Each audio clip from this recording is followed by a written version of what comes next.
કરોડનું તમે સ્ટેજ કાથી બનાવ્યું તો એનો હિસાબ આપો. તમે 2 કરોડના સમોસા ખાઈ ગયા એનો હિસાબ આપો. તમે 2 કરોડ 40 લાખનું ટોયલેટ લાવ્યા મોદી સાહેબ માટે એનો હિસાબ આપો. તમે ડીઝલ ભરાયું 2 કરોડનો હિસાબ આપો. તમે 2 કરોડની ચા પીધી હિસાબ આપો. તમે 1 કરોડના ફૂલ ગુસ્સા લાવ્યા હિસાબ આપો.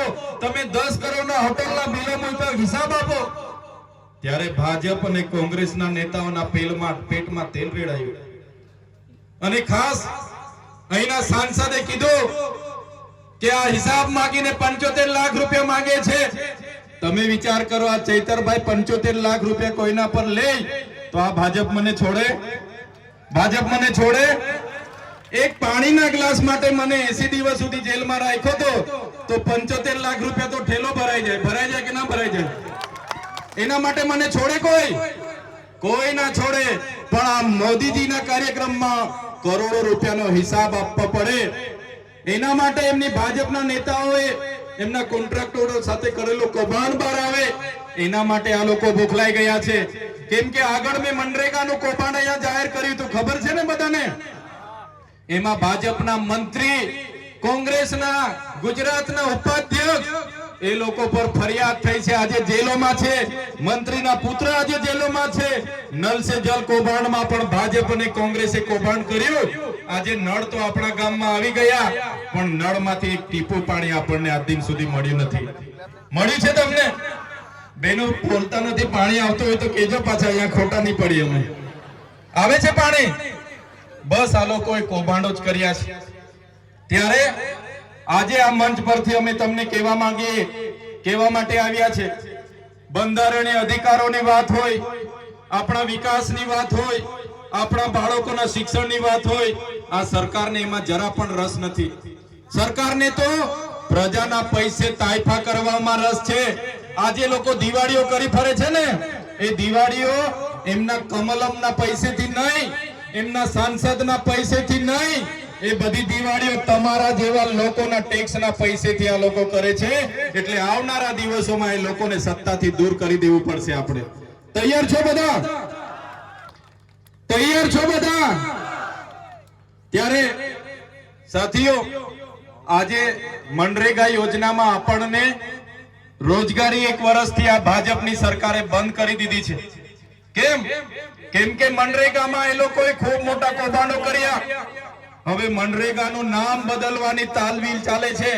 સમાચારમાં તમે જોતા હશો કે ભાઈ મનરેગાનું નામ બદલીને અમે જી રામજી કર્યું. એ લોકોએ શું નામ કર્યું? જી રામજી. ભગવાન રામનો ઉપયોગ કર્યો. ભાઈ ભગવાન રામજી તો અમારા બધાના હૈયામાં વસે છે.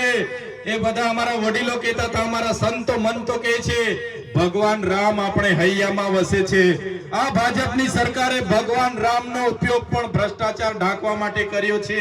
ત્યારે આ ભાજપની સરકારને અમે કહેવા માંગીએ છીએ, તમે નામ બદલવાથી તમારા કૌભાંડો છુપાઈ જવાના નથી.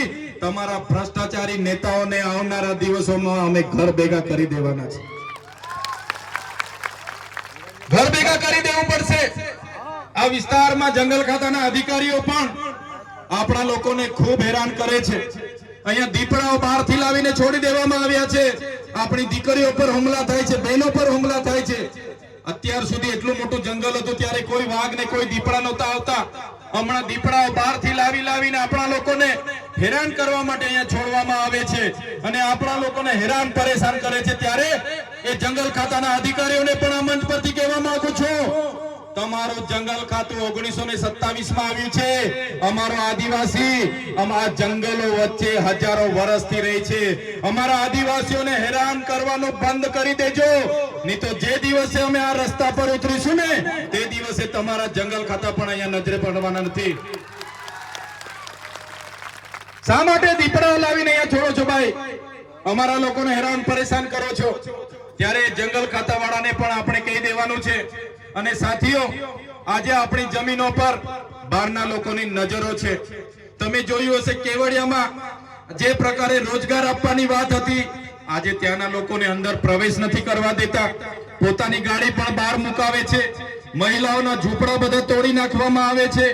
અમને વિકાસ સાથે કોઈ વાંધો નથી, વિકાસ બધાનો જ કરો, અમારો પણ વિકાસ કરો.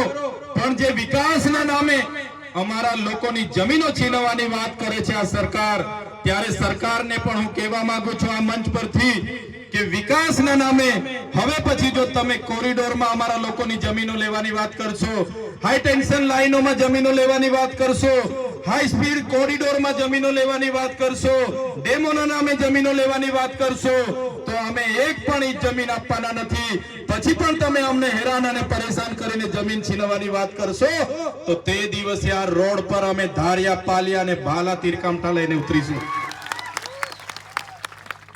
ભાલા, પાલિયા અને તીરકામઠા અને ધારિયા અમે ઘરમાં કઈ શણગાર માટે નથી મૂક્યા, અમારી રક્ષા માટે છે. અને જે દિવસે અમારા સમાજ પર ઊની આંચ આવશે એ દિવસે ઓજારો લઈને પણ રોડ પર ઉતરીશું. ગાંધીનગર જવાનું થશે તો ગાંધીનગર પણ રેલો જશે અને ગાંધીનગરમાં જઈને નેપાળ વાળી કરવાની ફરજ પડશે તો ગાંધીનગરમાં નેપાળ વાળી કરીને પણ સત્તા પરિવર્તન કરીશું.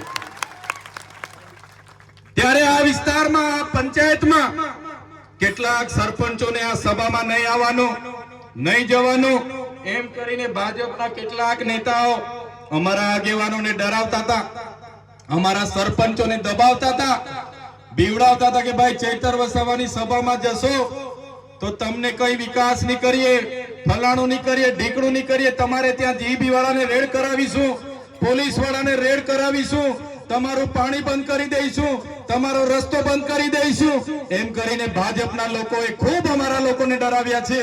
પણ ભાજપના લોકો પણ આ સાંભળી લે. આ મંચ પરથી ભાજપના લોકોને પણ કહેવા માંગુ છું, આ કોંગ્રેસના લોકો નથી, આ આમ આદમી પાર્ટી ચૈતર વસાવાના લોકો છે. અમારા લોકોને હેરાન પરેશાન કરવાનું જો તમે કોશિશ પણ કરશો, અમારા એક પણ સરપંચને, એક પણ આગેવાનને હાથ લગાડવાની જો તમે કોશિશ કરશો તો તમારા બધાના અમે મોર બોલાવી દઈશું, મોર. અમે કોઈને છોડીએ નહીં, કેમ કે અમે તમારા જેવા કોઈનું ખોટું કરતા નથી. અમારે કોઈના રોડના પૈસા ખાવા નથી, અમે કોઈ તલાવડીનો કૌભાંડ કર્યો નથી, અમે કોઈનું લૂંટેલું કર્યું નથી, અમારી સાથે બુટલેગરો નથી, અમારી સાથે જમીન માફિયાઓ નથી. અમે સાફ સભીના માણસો છે અને અમારા જેવા ઈમાનદાર લોકોને સમસેડશો તો આવનારા દિવસોમાં ભાજપ અને કોંગ્રેસના લોકો સામે પણ આરપારની લડાઈ થશે. કેટલાક દિવસોથી આ વિસ્તારમાં કેટલાક કોંગ્રેસના નેતાઓ ભ્રમ ફેલાવે છે, પ્રચાર કરે છે કે ભાઈ ચૈતર વસાવાના અમે સાથે જ છે, અમે સાથે જ લડવાના. એ કોંગ્રેસના હારા હારા લોકોને પણ કહેવા માંગુ છું, દૂરથી પાણી પર બેસીને જોયા નહીં કરો, દૂરથી વાળ પર બેસીને જોયા નહીં કરો. આવી જાવ, આમ આદમી પાર્ટીમાં તમારું સ્વાગત છે. નહીં તો આવનારા દિવસોમાં આ વિસ્તારમાંથી કોંગ્રેસ સુપડા સાફ થઈ જવાની છે, તમને હોદેલા નહીં મળો. ત્યારે સાથીઓ, આવનારા દિવસોમાં તૈયાર થઈ જાવ. કોંગ્રેસના લોકોની શરમ છોડી દો. એકવાર પૂછી લો, ભાઈ આવવાના હોય તો આવી જાઓ, દૂર પાડી પર બેસીને જોયા નહીં કરો. એ ભાજપના પણ સારા સારા લોકોને બોલાવી લો, આવી જાવ. જે લોકો સારા હશે એમને તાલુકા પણ લડવા મળશે, જિલ્લા પણ લડવા મળશે. એ લોકોને આવનારા દિવસોમાં સત્તા પણ બનાવીશું, એમાં પણ લઈ જઈશું. પણ જે લોકો આપણા લોકોને હેરાન પરેશાન કરીને રંજાડવાની વાત કરશે એવા લોકોને તો આપણે છોડવા માંગતા નથી. અહીંયા પોલીસ અધિકારીઓ આપણી વ્યવસ્થામાં ઉભા છે, એમના માટે જોરદાર તાળીઓ પાડી લો. પણ એવા કેટલાક પોલીસ અધિકારીઓ એસી ચેમ્બરમાં બેસીને આપણા લોકોની જમીનો છીનવવા માટેના આદેશો કરે છે. આપણા લોકોને રોડ પર ઉભા રાખીને પકડો અને દંડ ઉઘરાવો એવી સૂચનાઓ આપે છે. એવા ઉચ્ચ પોલીસ અધિકારીઓ પણ સાંભળી લે. આ આદિવાસી વિસ્તાર છે, અનુસૂચિત વિસ્તાર છે, પૈસા એક વિસ્તાર છે, અહીંયા ગામ સભાનો પાવર લાગે છે. તમે કોઈને પૂછ્યા વગર કોઈ પણ ગામમાં ઘૂસી જશો, કોઈને પૂછ્યા વગર અમારા લોકો સાથે દંડાવાળી કરશો, અમારા લોકોને હેરાન કરવાનું, પરેશાન કરવાનું કરશો તો અમારો પણ સમય આવશે અને એ દિવસે તમારો બધાનો પણ હિસાબ કિતાબ અમે કરી દઈશું. એ પોલીસ અધિકારીઓ જો ઉચ્ચ કક્ષાના છે, એ કેટલાક ભાજપના ધારાસભ્યને, કેટલાક ભાજપના સાંસદના ઈશારે આ વિસ્તારમાં અમારા અધિકારીઓ, અમારા આગેવાનોને હેરાન પરેશાન કરવાનું કામ કરે છે. પ્રોજેક્ટના નામે અમારા લોકોની જમીનો લેવાનું કામ કરે છે. એવા એસી ચેમ્બરોમાં ગાંધીનગર બેઠેલા પોલીસ અધિકારીઓને પણ કહેવા માંગુ છું, અમારા આદિવાસીઓને હેરાન પરેશાન વાળી કરવાનું ભૂલી જજો.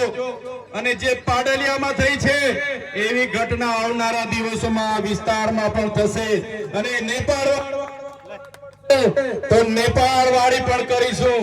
અમે કોઈના બાપથી ડરતા નથી. અમે આ જમીનના માલિકો છે, અમે મૂળ માલિક આદિવાસીઓ છે, ત્યારે કોઈને પણ ડરવાની જરૂર નથી. સાથીઓ, તલાટી થી લઈને કલેક્ટર સુધી, હોમગાર્ડ થી લઈને એસપી સુધી, અને ધારાસભ્ય હોય કે સાંસદ હોય, મંત્રી હોય કે તંત્રી હોય કે સંત્રી હોય, મુખ્યમંત્રી હોય, એમની ગાડીઓનો એમનો પગારનો ખર્ચો તમારા બધાના ટેક્સમાંથી આવે છે. કલેક્ટરનો પગાર તમે આપો છો, એસપી પીએસઆઈ નો પગાર તમે ચૂકવો છો, અમારા જેવા નેતાનો પગાર પણ તમે ચૂકવો છો. એટલે અમારા સેવા લોકો સામે અને કલેક્ટરો સામે કે એસપી સામે બે હાથ જોડીને સાહેબ સાહેબ કરવાની જરૂર નથી. ક્યાંય પણ તમારું કામ હશે, એ પોલીસ સ્ટેશન પણ આપણું છે, એ કલેક્ટર કચેરી પણ આપણી છે, એ એસપી કચેરી પણ આપણી છે. વડ કે સાથ માલિકની જેમ જજો અને તમારા જે સેવકો છે એમને તમારા કામનો આગ્રહ કરજો. તમારું કામ નહીં કરી આપે, તમારી સાથે છીછરાયું વર્તન કરશે, તમારી સાથે અત્યાચાર કરે, તો આ ચૈતર વસાવાને આમ આદમી પાર્ટી બેઠી છે, એમને જવાબ આપણે ઈંટનો જવાબ પથ્થરથી આપીશું. ત્યારે સાથીઓ, આ વિસ્તારના કેવડિયાના લોકો માટે અમે લડીએ. આ વિસ્તારમાં જે કૌભાંડ થયા નલ સે જલ માટે લડ્યા, આ વિસ્તારમાં જે મનરેગાનું કૌભાંડ થયું એના માટે લડ્યા, આ વિસ્તારના ખેડૂતોને જ્યારે કપાસનો ભાવ નહોતો મળતો એના માટે અમે લડ્યા, આ વિસ્તારના બાળકોને સારું શિક્ષણ મળે એના માટે અમે લડીએ. ત્યારે આ ભૂપેન્દ્રભાઈ પટેલની ભાજપની સરકારને ગમ્યું નહીં. એમના કેટલાક અહીંના ઉચ્ચ અધિકારીઓ ભાજપના એજન્ટ બનીને કામ કરતા હતા. એને કીધું કે ચૈતર વસાવા પર એફઆઈઆર કરો, અને ચૈતર વસાવા પર સામાન્ય બાબતમાં એક ખોટી એફઆઈઆર કરવામાં આવી. મને ત્યાં ડેડિયાપાડા પકડી લેવામાં આવ્યો. પકડી લઈને જબરજસ્તીથી આ પોલીસના અધિકારીઓએ રાજપીપળા લાવવા માટે ઘસડીને મને જીપમાં બેસાડી દીધો. મેં કીધું હું ધારાસભ્ય છું, મેં પણ અરજી આપી છે, શું થયું એની વાત કરો. મારા પરિવારના લોકો આવ્યા કે ભાઈ શું થયું, પણ ઉપરથી ઓર્ડર છે અને અમારે તો પકડવા જ પડશે, લઈ જવા પડશે, નહીં તો અમારી નોકરી જશે એમ કરીને પીઆઈ પીએસઆઈ એમના ડીવાયએસપી એ લોકોએ અમને પકડી લીધા. મને રાજપીપળા લઈ આવ્યા, જેલમાં રાખ્યો. પહેલો દિવસ મને જૂની જેલમાં રાખવામાં આવ્યો. ત્યારે મારા નિરંજનભાઈ હોય, વિક્રમભાઈ હોય, આશુતોષભાઈ હોય, મારા ધર્મેશભાઈ હોય, કિરણભાઈ હોય, બધા મારા યુવાન સાથીઓ મળવા માટે આવ્યા. એમણે કીધું સાહેબ, ચૈતરભાઈ માટે અમે ટિફિન લાવ્યા છે, ચૈતરભાઈના કપડા લાવ્યા છે, અમને મળવા દો. ચૈતરભાઈ શું ગુનો કર્યો તમે લઈ આવ્યા, અમને જવાબ આપો. ત્યારે આ પોલીસ અધિકારીઓ ભાજપના નેતાઓના ઈશારે અમારા કાર્યકરોને લાઠીચાર્જ કર્યો, અમારા કાર્યકરોને ત્યાંથી ભગાડી દીધા. બીજા દિવસે મને મામલતદારે રજૂ કરવાની જગ્યાએ, ડેડિયાપાડા કોર્ટમાં રજૂ કરવાની જગ્યાએ મને રાજપીપળા સેશન કોર્ટમાં રજૂ કરવામાં આવ્યો. રાજપીપળા સેશન કોર્ટમાં મેં મારા વકીલો કર્યા હતા. ગોપાલભાઈ ઇટાલિયા અને બીજા વકીલોને કોર્ટમાં આવવા નહીં દીધા. મારા જામીન રદ કરવામાં આવ્યા.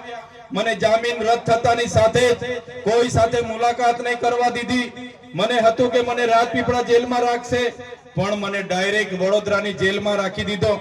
ત્યાં મને વડોદરાની જેલમાં એક અંધારી કોટડીમાં એકલો જ મારે રહેવાનું.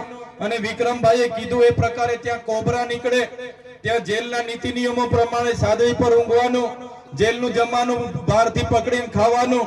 મારા ઘરના મળવા આવે, મારા આગેવાનો મળવા આવે, મારા વકીલ મળવા આવે, પણ ભાજપના નેતાઓના ઈશારે ત્યાંની પોલીસ મને મળવા ના દે.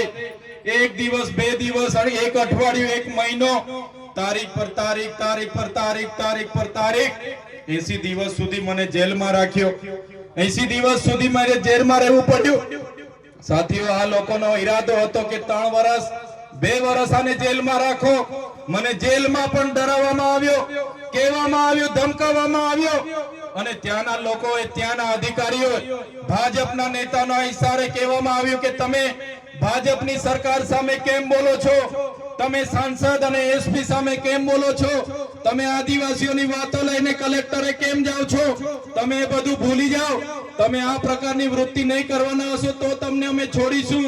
ત્યારે જેલમાં પણ આ તમારા દીકરા ચૈતરભાઈ એ લોકોને કીધું હતું કે તમારે જેટલી જેલો કરવાની હોય તેટલી કરી દો. આ ચૈતરભાઈ વસાવા આદિવાસી સમાજ માટે છેલ્લા શ્વાસ સુધી લડશે. સાથીઓ, તમારા બધાની પ્રાર્થના, મારા સંતો, મારી મહંતો, મારી માતા બહેનોની દુઆ હશે કે મેં 80 દિવસ પછી મારા જામીન થયા, મારા જામીન જેવા થયા. હું જેલની બહાર પગ મૂક્યો.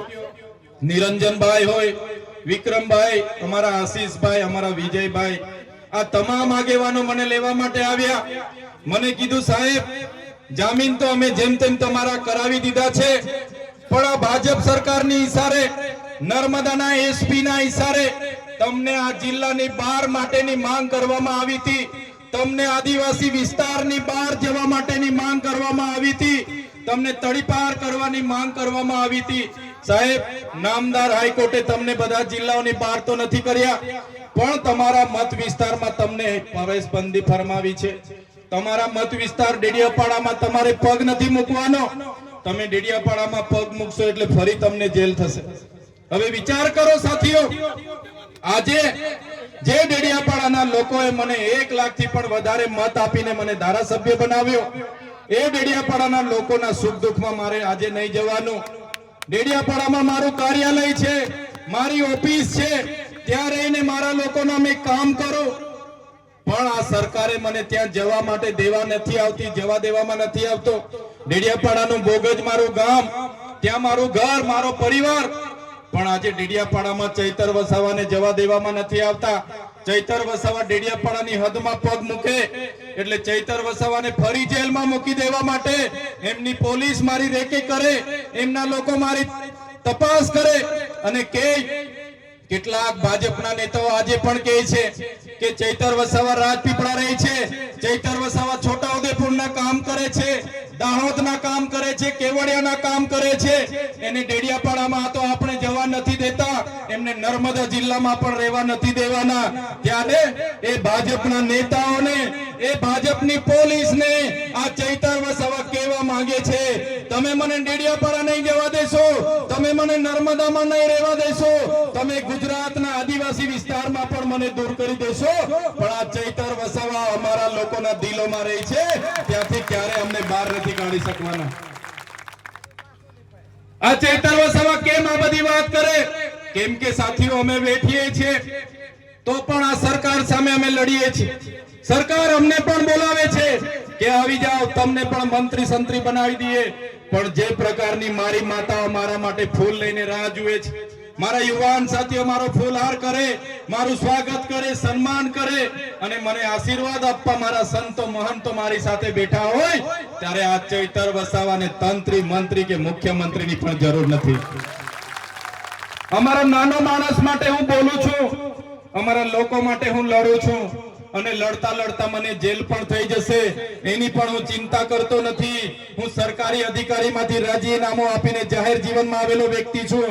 મને કોઈ ખુરશીનો કે પૈસાનો મોહ નથી, મને કોઈ સુવિધાનો મોહ નથી, પણ અમારા આદિવાસીઓને જાગૃત કરવા માટે આખા ગુજરાતમાં હું ફરું છું અને આવનારા દિવસોમાં અમારો સમાજ આવનારા દિવસોમાં આગળ આવે, અમારા સમાજના યુવાનો ભણે ગણે, અમારા લોકો, અમારા યુવાન યુવતીઓ પણ આઈએસ આઈપીએસ બને, પીએસઆઈ બને, એના માટે હું પ્રયાસ કરું છું. અને અહીંયા ઉભેલા યુવાનો, મારા મિત્રોને પણ કહેવા માંગુ છું, મારી યુવાન દીકરીઓને પણ કહેવા માંગુ છું, તમારો ભણવાનો સમય છે, તમે ખૂબ ભણો, તમારું કેરિયર બનાવો, તમારી જીવન બનાવો, એવી તમને હું વિનંતી કરું છું. મારા વડીલો પણ અહીંયા બેઠા છો, મારા વડીલોને પણ વિનંતી કરું છું, આપણને 2 જોડી કપડા ઓછા મળશે, આપણને 2 રોટલી ખાવા ઓછી મળશે, આપણને 2 પ્રોગ્રામમાં જવાનું ઓછું મળશે, એટલો ખર્ચો તમે ઓછા કરજો, પણ આપણા દીકરા દીકરીઓને ભણાવજો, ભણાવજો ને ભણાવજો. શિક્ષણ સિવાય ઉદ્ધાર નથી. ત્યારે વધારે વાત હું નથી કરતો. તમે ઘણા સમયથી બેઠા છો, ત્યારે મારા સાથીઓ, મારા વડીલો, મારા યુવાનો, મારી બહેનો, સૌને મેં વિનંતી કરવા માટે આવ્યો છું. આમ આદમી પાર્ટી અરવિંદ કેજરીવાલજીની વિચારધારા સાથે આગળ વધી રહી છે, ત્યારે આમ આદમી પાર્ટીનો ઉદ્દેશ આદિવાસી સમાજને એના બંધારણીય અધિકારો મળે, આદિવાસી વિસ્તારોમાં સારું શિક્ષણ મળે,